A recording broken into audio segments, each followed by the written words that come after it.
I'm Nate Phelps from Press-Gazette Media, and we're here at the EAA AirVenture grounds. We're talking with Steve Brown, president of the Commemorative Air Force, about the array of aircraft they brought down here and a little bit about what it takes to keep these flying.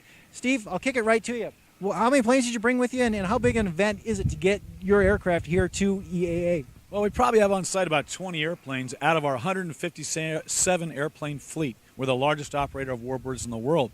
And so we've really got some unique ones right here on the Phillips Plaza. And right behind us, you're seeing the Sea Fury, British aircraft, and it was a top-line fighter. But we brought really rare stuff. The B-29 Flying Fortress Fifi, the Super Fortress Fifi, is flying overhead, taking rides, giving rides for hire. It's the one and only. It's the largest bomber of World War II, and it, of course, ended World War II with dropping of the atom bombs on Nagasaki and Hiroshima. But that airplane is the only one flying, so it's going overhead. The B-24 behind us, also one of two in the world flying. Pretty famous airplane right now because of the book Unbroken. That was the airplane that he was shot down there. And then we've got what's really neat is part of our Tora group, which is the reenactment of Pearl Harbor. We have a Kate, which is a torpedo bomber that the Japanese used. It's not an authentic Kate. This is actually a replica made from a T-6 that we modified to look like a Kate for our show. And out here at AirVenture, we have a fabulous show, Tora, where they recreate Pearl Harbor with the bombs, the pyrotechnics, the fighters chasing each other. It's really quite an aerial ballet and an emotional movement, an emotional moment. Well, talking about that, Steve, how do you keep these aircraft flying? What type of process is it, and what type of process is it to get them back in the air? Well, there's only one thing that makes all airplanes fly, and that's money. So we have to raise a lot of money. We're a fundraising organization. We're a nonprofit. But beyond that, we have to have the talents and the skills of our members. I have a paid staff of about 30, but we have 10,000 members, and we're located in 60 locations in the country.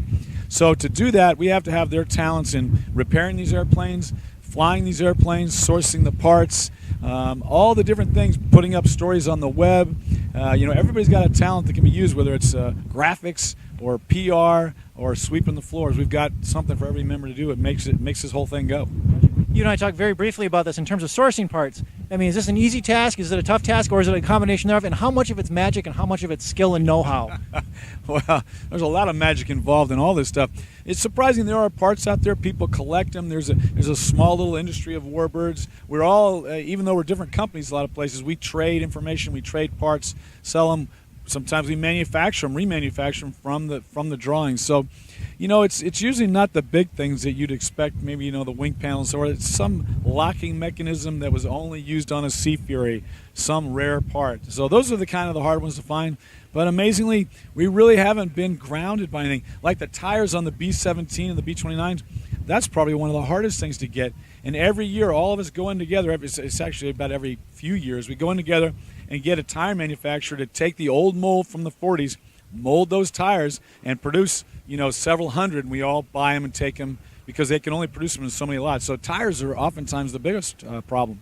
Wow, interesting. In terms of keeping the aircraft flying, why is this important that instead of static displays, you've got aircraft that take to the air, that fly? I mean, what's the idea behind that? Well, our mission is education, such that Americans understand the impact and value that military aviation made on their freedoms today. To do that, you can do it through a static museum, of course, but there's something magical and much deeper footprint made in the impressions of young people and adults alike when they see them, they smell them, and they get a chance to ride in them. We operate a lot of airplanes, 89 of our airplanes, on the Living History flight experience.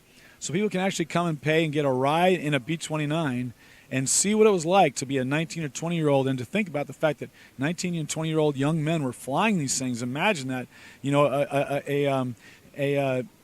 that we'd have something going on, that would cause that to happen, where you get 19, 20 years old that would be in charge of the airplane.